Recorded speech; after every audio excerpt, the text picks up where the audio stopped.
are my fun little note cards. A bunch of questions on them, but typically conversation just flows naturally. Of course. First date vibes, but yeah, thanks for being here and agreeing to come on the weirdest first date ever. Yeah, I would say this is probably, at least at the start, like the weirdest for sure. Okay, I'm glad to like own that title. Born in New York, raised in Jersey. Okay. Finished school in Ohio, and now you're here. Now I'm here. What brought you to Pittsburgh? Work. So is all of your family still in Jersey? Or do you have siblings? Like Yeah, so I've got 2 younger brothers. Oh, you're an oldest. I'm the oldest. Are you the oldest? Yes. Okay. How many? I just have 2. 3 younger siblings, two brothers, a sister. Okay. Yeah. Okay. Nice. No, yeah, they're both in Columbus. The youngest is 21. The middle's 23. Yeah, I love them to death. Yeah. Jesus. Yeah. You guys are like close. Oh yeah. That's the yeah. best.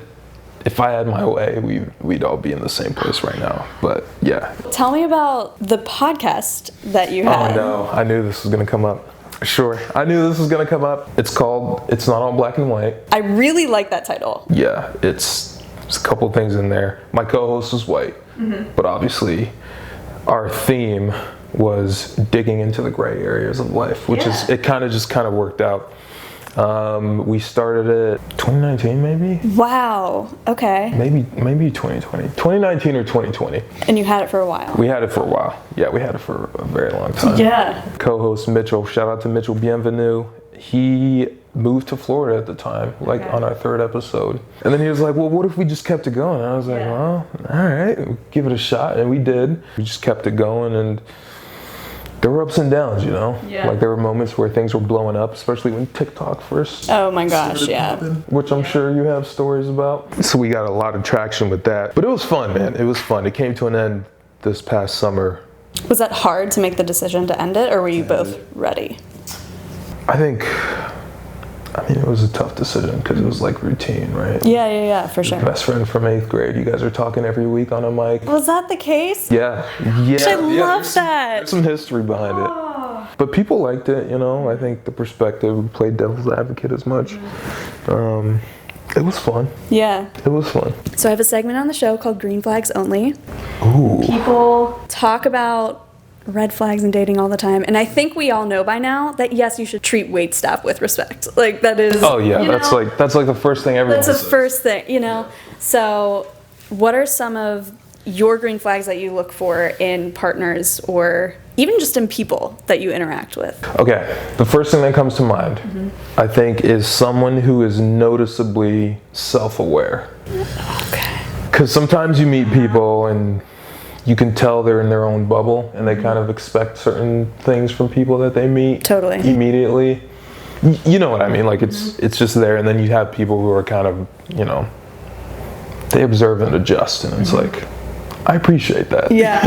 That's a really good one. I mean, not to be cliche, but yeah, like the waiter thing, like don't be an asshole to people that like. It's a big thing, like just treating the people around you with kindness and respect. Yeah. Huge green flag. Yeah, definitely. I don't want to mess up your segment. Is there like No. a red flag part? I do have a red flag. Please share. I think that, and this isn't just women, this is like people I hang with in general. I think anyone who is too extreme in one way or the other.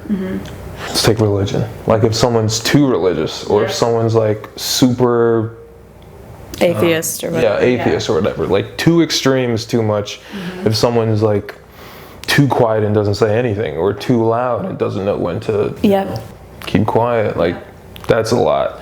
So any extreme, I think, is a lot. And I think part of why that is because like, looks fade, but also I think as people get older, people change. And so you'd want a partner who is like at least open-minded and not like stuck in their ways, so that once those changes do happen, you communicate. Totally. Work through it. Yeah. And have that friendship like you were talking about. So, yeah. I think that's a big one. Yeah. I forget where I heard this. My business partner probably told me, but there's this phrase, it's like strong opinions loosely held. And it's having a backbone and things to say about whatever subject you care about, but not closing your mind off to new information. Like, let's normalize changing our minds when we're presented with new information. Exactly. Yeah. That's how it should be. Yeah, I agree. Yeah. It's not all black and white. Well done. Well done. I'll bookmark that one. I like that. How do you want to feel in a relationship? And in turn, I'm curious how you want your partner to feel too. That's a great question. Well, it's like you don't think about it that much, you know? Yeah. Yeah. So sorry to put you on the spot. Okay, that's good. I like questions like that. I think I would, well, I'll start with me because this one's shorter.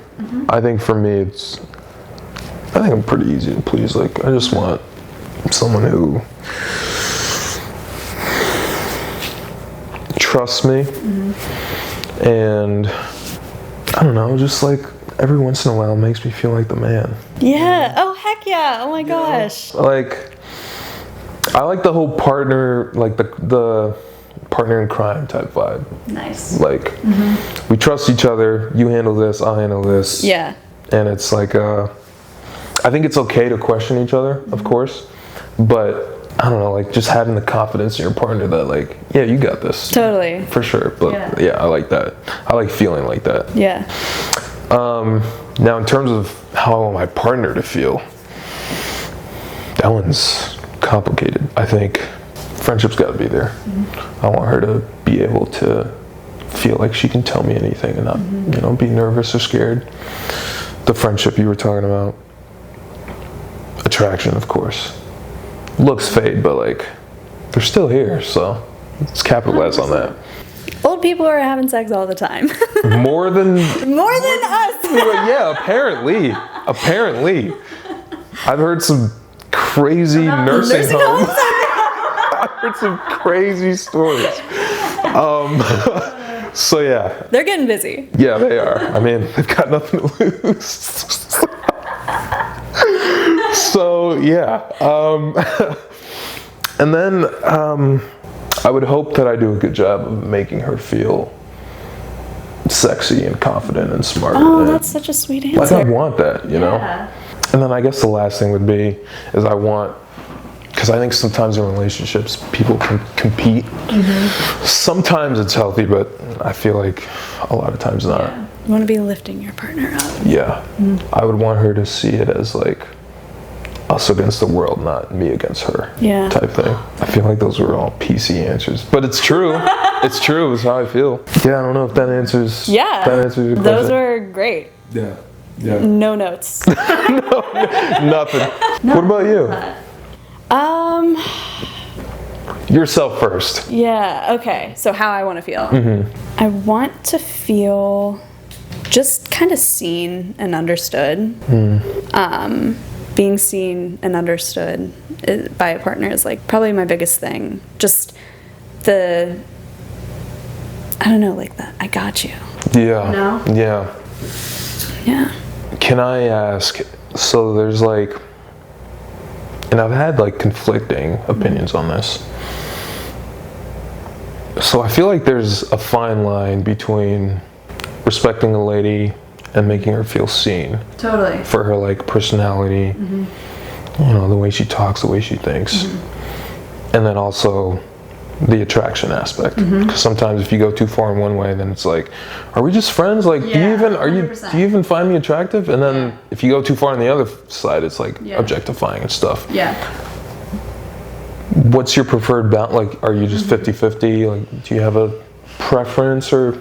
I mean, I definitely want to be wanted by a partner, you know, like that. I love to feel attractive and, you know, that's it's such a fun feeling, but also like so intimate and so exclusive. You know, it's exclusive.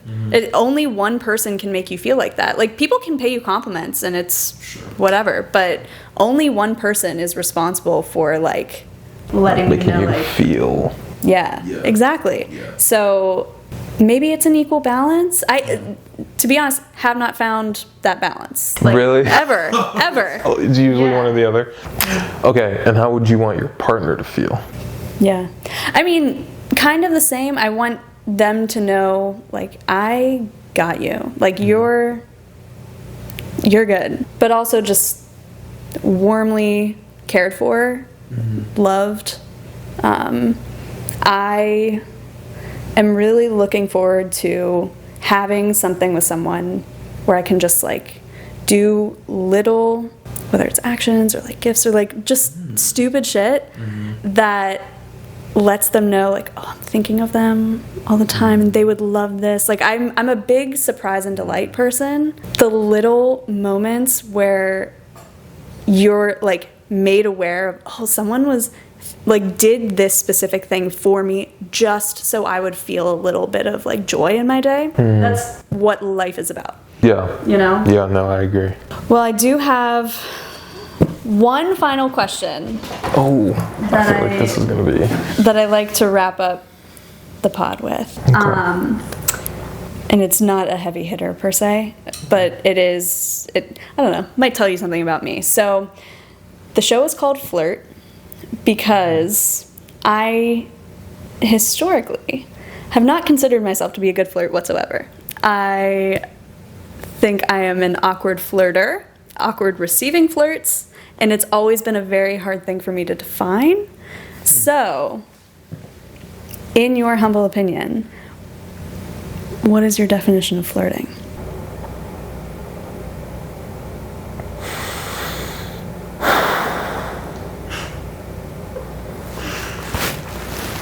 That's a great question.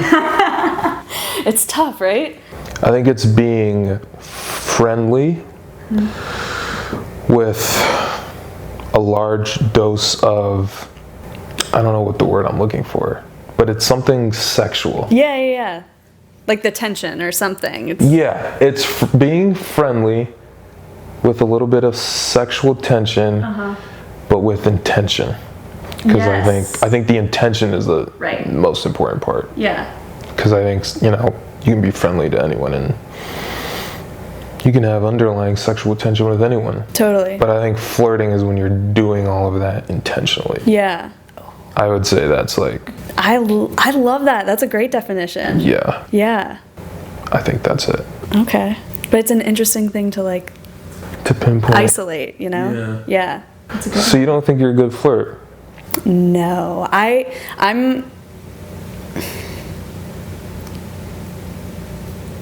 I don't know how to answer this, but yeah, historically, I was always like that person who, if I was in a work setting or even out like at the bars or something and someone came up to me with the intention, I would get annoyed or like uncomfortable rather than just like flirting back and like going with it. Sure. And I just think there's something about my personality that takes things so literally maybe and not so...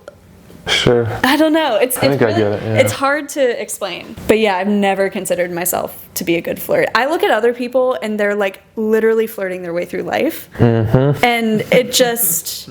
I am amazed by them. So even with like people you're attracted to, the worst. Yeah. And if people that I'm attracted to flirt with me, I don't know how to respond. Yeah. So. Interesting. Yeah. Okay. So I'm just like trying to get reps in, Yeah. That's trying to go on a transformational journey. That's how you do it. Yeah. Exposure. Exactly. I respect it. Yeah. I respect it. But thank you for coming on the show and first date of the century. This has been so much fun. Yeah, this has been great. Yeah. I like this. My favorite number is 4. Is it really? Is this going to be the 4th? I can make it the 4th.